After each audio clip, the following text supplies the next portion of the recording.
Let's discuss the major aspects of a rapid prototyping. Rapid prototyping has four major aspects like input, materials, application and method. Now let's discuss the first major aspect, that is input. So what is the input of rapid prototyping? The input may be either a physical object from which we can collect the data in the form of points or by using digitizers, or the input may be either in the form of CAD models, surface or solid. The CAD files can be saved either in STL format, IGES format or different CAD formats. By using this CAD model information or data collected from the physical object, we can slice the layer information. We are aware that in additive manufacturing, we are creating the 3D object by layer technique or slice by slice technique. So this is the input of rapid prototyping. Second is the material required for rapid prototyping. The material may be either in the form of laminates, pellets or wire, or it is maybe in the form of powder, or the material may be in the form of liquid. So we can call it as a solid, liquid or a powder form of the material. The material may be either paper, resin, nylons, ABS, wax, then metal powders, ceramics, etc. So all these parts comes under the material required for rapid prototyping. The third one is the method. So what method you are going to apply in rapid prototyping? The method may be photo curing method, single layer beam, two laser beam, masked lamp method. These comes under the photo curing, where the curing of raw material takes place because of the light or photons. Another method may be cutting or gluing, joining technique. Next method is melting or solidification by fusing, and last is joining or binding method. So there are various kinds of method which are included in the rapid prototyping that we are going to discuss in the next chapters. And last is the application, where we are going to apply this product in rapid prototyping. The applications are in the design field, engineering and analysis, and manufacturing and tooling. The major application of rapid prototyping comes in aerospace industry, automotive industry, biomedical engineering, consumer products industries, etc. So these are the four major aspects of a rapid prototyping, that is input, material, method and application. Next is rapid prototyping process chain. How the rapid prototyping process works? Rapid prototyping process chain consists of 5 steps. Number 1, 3D modeling, data conversion and transmission, checking and preparing, building and post processing. So first part is the 3D modeling. Advanced 3D CAD modeling is a general prerequisite in a RP process and usually is the most time consuming and part of the entire process chain. So first step of the rapid prototyping is the 3D modeling. We know that nowadays we are using the 3D CAD modeling softwares to design any object or model any object. So it is the most time consuming process. It is most important that 3D geometric models can be shared by entire design team for many different purposes, such as interface studies, stress analysis, FEM analysis, design and drafting, planning for manufacturing including NC programming. So it is a part of product lifecycle management. We know that once the 3D CAD model is designed or modeled, it has to be shared with the different departments of engineering, so that if there is any problem, that can be solved at the first step only. So this is the time consuming process. Many CAD CAM systems now have a 3D geometrical modeling facility with these special purpose modules. So every department is having now CAD CAM technology implemented over there, so that we can solve the basic problems in the design. So first step is the 3D modeling. Second is the data conversion and transmission. The solid or surface model to be built is next converted into format into STL file.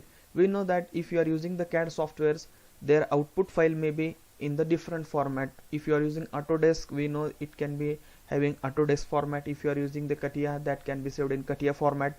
But for rapid prototyping, the most common file format used is STL format.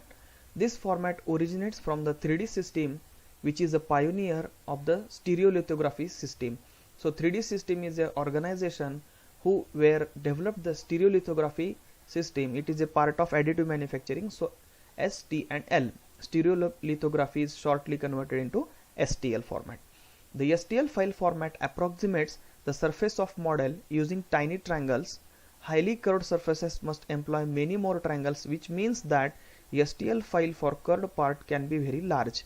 Means if you model any object in any CAD software, that is converted into small triangles, and depend on the complexity of the object, it is converted into small triangles. You can see here. And if such complex parts are there, the size of this STL file increases from KB to MB. This conversion step is probably the simplest and shortest process, because nowadays we are having very high quality software, so this step can be shortened into very small time period, that is conversion of CAD files into STL file. However, for a highly complex model coupled with the extremely low performance workstation or PC, conversion can take several hours. Means if your computer configuration is very less, means it do not have major RAM or hard disk, then it may take a longer period of time. If your geometry is complex, then it will take large time to convert the CAD model into small triangles. Data transmission via agreed data formats such as STL format, IGES format may be carried out through a disk, email or LAN. Once your CAD file is converted into STL file, that can be transmitted to different engineering departments by using email, hard disk or maybe pen drive, or by using local area network. Third step is the checking and repairing. Once your CAD model is ready, it is converted into STL format. Now third step is checking and preparation. Checking the faults in the STL file is completed in this step. Faults occur due to both errors of CAD model and the non-robustness of the CAD and STL interface. Still today, the 100% robust system is not designed, or any software not designed which converts 100% CAD model perfectly into STL formats. So there are chances of some faults. Unfortunately, today's CAD model quality is dependent on CAD system, human operator and post-processing. So these are some chances of getting error into the system. That is, it is the capability of the CAD software, how it works. There are human operator errors, human person can make a mistake, and post-processing while conversion from CAD to STL, there are some errors. These problems may cause unwanted shell puncture. Shell puncture is nothing but there is a chances of having holes, gaps and cracks in the drawing or in the triangles. If these problems will not get rectified, will result in the frequent failure of application downstream.